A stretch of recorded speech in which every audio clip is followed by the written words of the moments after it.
Hey, what's going on, y'all beautiful people out there in the world? Welcome to our channel here at Underdeveloped. Tyrell and Nick here, about to give you another movie review, and this time we are doing it for Super Mario Brothers Galaxy. Yeah, the Super Mario Galaxy movie, as it's called. Oh, so yeah, whatever. Fucking dumb name. Yeah, and starring Brie Larson as Rosalina, another princess. Mm-hmm. Benny Safdie played Bowser Jr., which I didn't even realize. Me Of neither. course, Chris Pratt returns as Mario, as well as Charlie Day as Luigi. Mm-hmm. Then you have Jack Black as Bowler again, and Kevin Michael Richardson as Kamek. Donald Glover as Yoshi, which I had no idea. Glen Powell as Fox McCloud, Star Fox, which I obviously knew. Anya Taylor-Joy as Princess Peach again. Issa Rae as the Honey Queen. Luis Guzman as Wart, which was obvious, and then Keegan-Michael Key returns as Toad. Mm-hmm. Okay, all right. So let's break down what this movie is about. The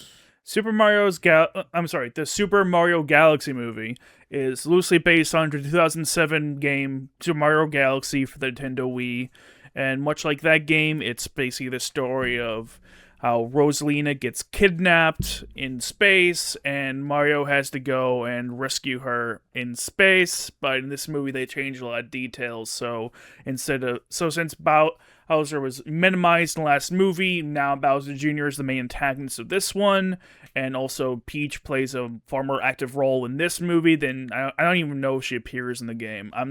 My familiarity with Mario is kind of in the middle, so I'm just kind of guessing she's not in it. I don't remember anyone ever mentioning she was in it. But in this movie, she takes a pretty big part. She actually is tied to Rosalina very closely in this movie, as we see, because all of these characters just get together and basically they're just going across the galaxy from planet to planet, running into all sorts of random-ass Nintendo characters until they all come to a head where Bowser Jr. reunites with his dad, Rosalina is reunited with Peach, and Mario and Luigi are there to save the day. And that is effectively the plot of the Super Mario Galaxy movie. Yep. So, I mean, the first one I thought was going to be a lot worse than it was. Okay, they're doing what they did for a lot of these freaking huge IP movies, just giving it to us, these corporate dead movies, just so they can milk millions and millions of dollars, even billions of dollars. Mm-hmm. Which they did, because we made $1 billion. Yes, it did. But when I saw it, within a couple months ago, I mean, it wasn't as bad as I thought it was going to be. It was somewhat engaging, and I'm like, okay, I could see a nice setup for the second one. Okay, cool. Yeah. And then, now we got the second one. I'm like, and I was thoroughly enjoying it. I could see why kids was going to love it. The visuals are great. You know what I mean? It was a solid story going into it. Had a good emotional beats, and had a good antagonistic force with the son, because he's supposed to be just like his father. That's what he's taught, and he's doing it really to impress his dad. Yeah, but he's way better than his dad. But he's actually way better. He's actually very competent, you know what I mean? And he's building all these things, like a ship, and he built the planet that him and his father imagined was the world to be, you know what I mean? And I thought it was going to be, focusing on, family trauma and father and son dynamics and nature versus nurture, and how to break that cycle, because the whole thing about Bowser is that Bowser, whatever, he kind of reformed after spending time as a miniature version of himself. He changed a lot, you know what I mean? And he no longer looks at Mario and Luigi as people he wants to kill, you know what I mean? Mm-hmm. But now, because he feels guilty because he hasn't been present for his son, he kind of goes along with it. But then he kind of loses himself, and he kind of goes fully back into it. Like that dynamic, which should be the powerful driving force into the final act, is just kind of falls apart on itself. And then he gets distracted by this huge freaking beast that the son conjured up with this fucking magical paintbrush. Mm-hmm. And then Mario saves him, and they kind of go to jail, and that's kind of it. It's kind of easy resolve of something that should have been a lot more impactful, a lot more powerful. It should have been. That's my biggest problem with this movie, and for that, it loses a lot of points. Honestly, the worst part about it is that the movie sets it up so well just for it to not happen. Perfectly. Because, you see, there's this inner tension because Bowser's feeling conflicted because he's kind of growing to like Mario now, but he also wants to make his son feel proud of him. He also wants to feel that connection. Did it all for him because he basically because Bowser sang a song to him about what he wanted to do. Yeah, and all his son's really trying to do is just finish up those plans. Yeah, he's saying that misses his father because he knew his father never was really around, but because he knew his father was doing this great plan, so he figured, okay, I'm gonna do this in a way. He's probably trying to make his father proud of him. Mm-hmm. So he built up this image of his father in his mind, Yes. and not seeing for what he really is, and he doesn't want to freaking disappoint him. He wants son to look at him as that guy. Yeah. So he's kind of torn, and I thought you should have played into that conflict a lot more. They should have, because like you have this great moment where Bowser puts his own feelings aside to foster a relationship with his son, which is, of course, that sort of thing works brilliantly in the short term, but we really should have seen the long-term impact. How much more he does of himself does he have to sacrifice for the sake of his son? How far is he really willing to go? Yeah, the problem is that he's not that guy anymore. Yeah. Because he's not that guy, and when they spend a lot of time establishing he's not that guy, really, and even like when our cynical bastards are like, oh no, he's just waiting to betray the team, they really nail into your heads. No, Bowser's legitimately reforming here. Yeah. I was bullshit for a good bit of it until he actually got big again. Yeah, and sure that he changed. I was skeptical until he gave himself up to the Queen Bee. Yeah, I was like, okay. That's the moment I'm like, oh shit, maybe he really has reformed. Maybe he really has, because that's a big thing to do for Mario for no reason. Yeah. Yeah. And again, like, that is such a brilliant conflict, one that would be excellent in a kids movie, and something that would be good, useful to teach for both kids and adults to not sacrifice yourself for the sake of a relationship. I think that'd be a great message for families. But seriously. No, that's not where the movie decided to go. And even if the kids really understand it, the whole beauty is that when they get older, they can understand exactly. Yes. What it is, you know what I mean? Mm-hmm. Star Wars came out 3 years ago. I thought it came out like 2 years ago. Nah, 23. It came out 24. It felt a lot more recent. Mm-hmm. Anyways. Yeah. As someone who just saw the Super Mario Brothers movie, the first one today, right before I saw the Galaxy movie, I do like this better than the first one. I think the first one is kind of bland. It's like, it's not, in terms of its structure, it is a more structurally sound movie, but it's also just everything you would expect from a Super Mario movie. To put him is like, it's kind of going to get over with, like, okay, this is like, whatever. And also really did not like the voice performances in that movie at all. I thought the acting was just bland across the board. Here, it's a little better. I don't dislike it as much. Though I do think that this movie just is generally more entertaining, as it has greater stakes. It has bigger pulls from Nintendo's various franchises, like something more distinct, unique characters that aren't really normally associated with Mario. I thought it was very neat to see them. Kind of weird that Donkey Kong wasn't around, but whatever. Yeah, I mean, he was one of the better characters of the last one. I'm like, and a very popular character overall. I'm like, why wouldn't you take that opportunity? But you have a whole bunch of random Nintendo characters that actually had nothing to do with Mario, but whatever. Yeah, because like because a lot of these characters are ones you know you're never going to see again. Like, are they really doing a Star Fox movie? Fuck no. No way in hell they're doing a Star Fox movie. Star Fox as a brand has not been big since the 90s. No one cares. Are they going to do a Pikmin movie? Pikmin has even less of a than Mario does. Fuck no, they're not doing a Pikmin movie. Are they doing a Rob the Robot movie? Who the fuck would want a Rob the Robot movie?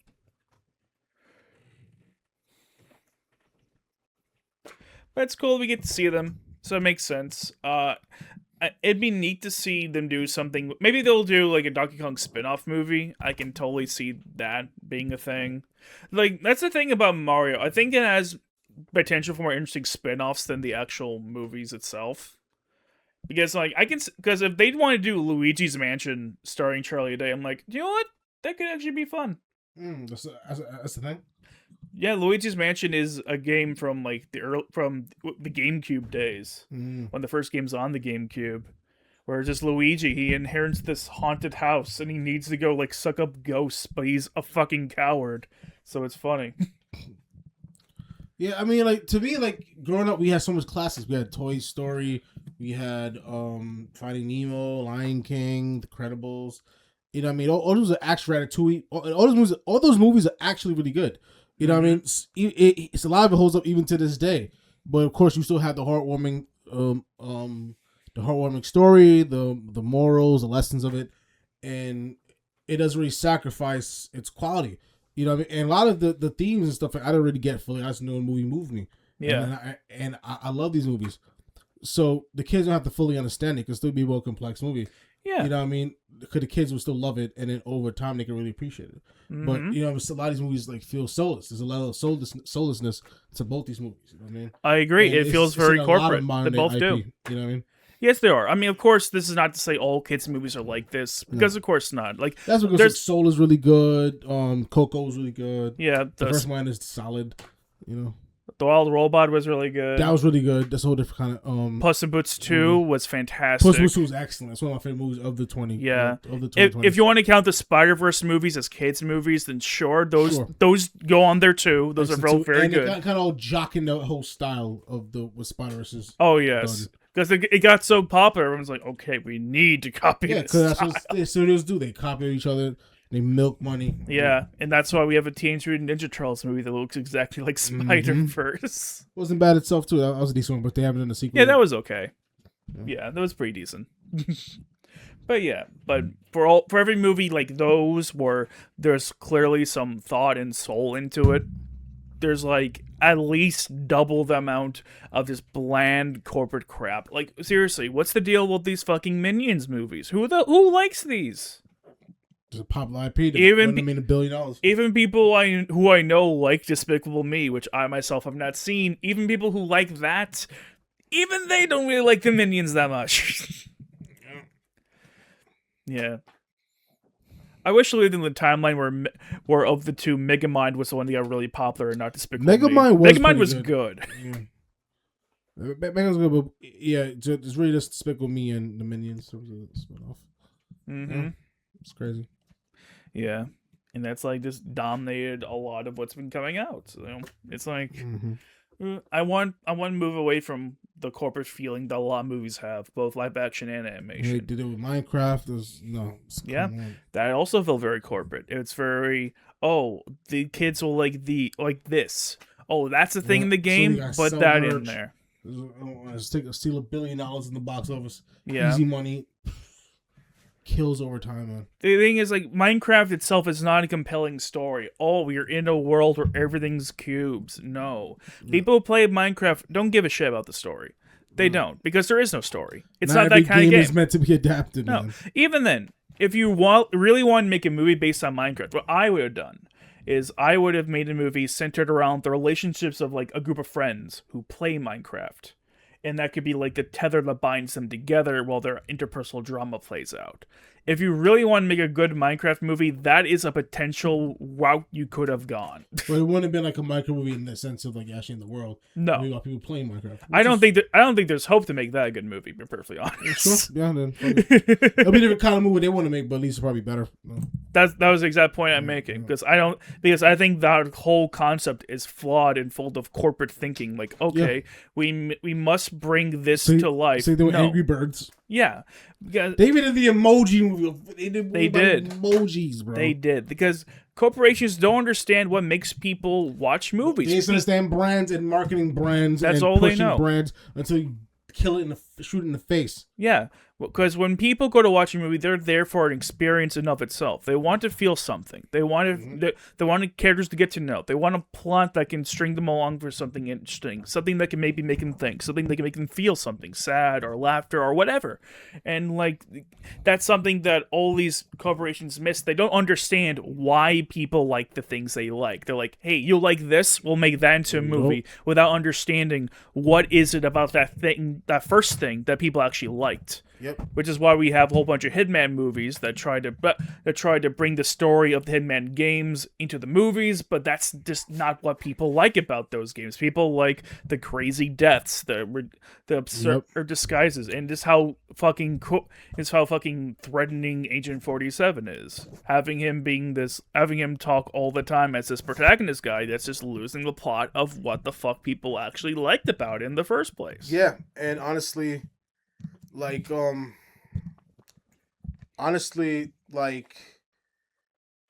that's why filmmakers make the best movie. When filmmakers are usually left to their own machinations and left to make the movies that they want to make, it usually comes out decent.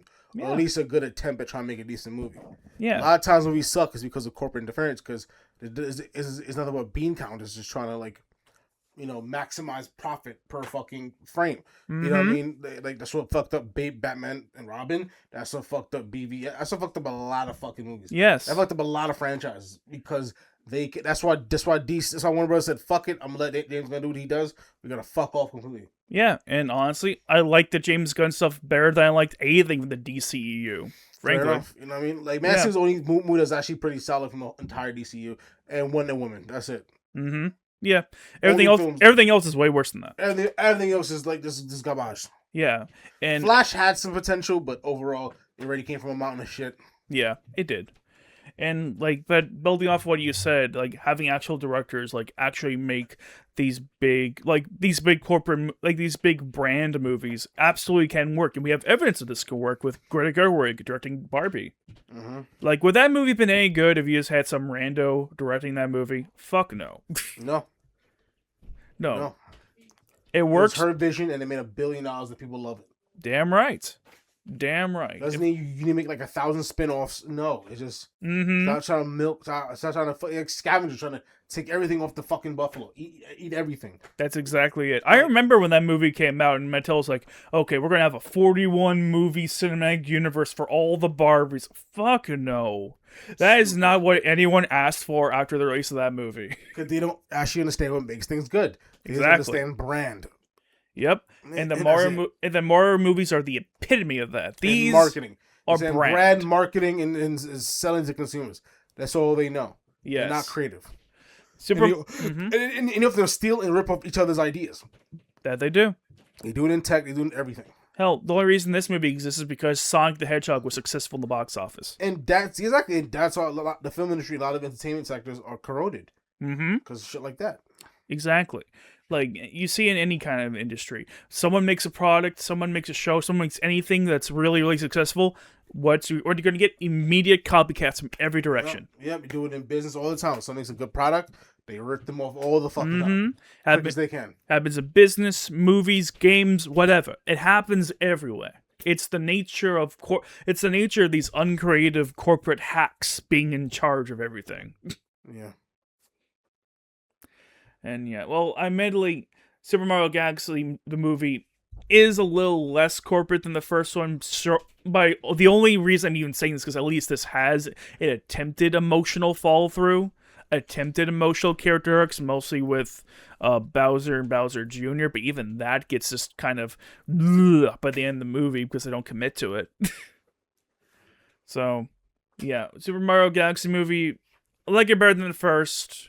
Not saying a crazy amount, but these movies are just fine. They're not ready to get scores. I agree. For the Super Mario Galaxy movie, I'm giving this a 55%. And I'm giving it a 60, which is like about 5 points more than I gave the first. That I personally give the first movie when I saw it earlier today. Yeah, honestly, I'll probably give the first one probably 60. So the reversal, at least 58. Okay, cool. I should say 60, maybe say 62, because it wasn't as bad as I thought it was gonna be. It was decent enough, entertaining, but of course, it's like a kind of movie it's one of those kind of movies that is easy to throw away.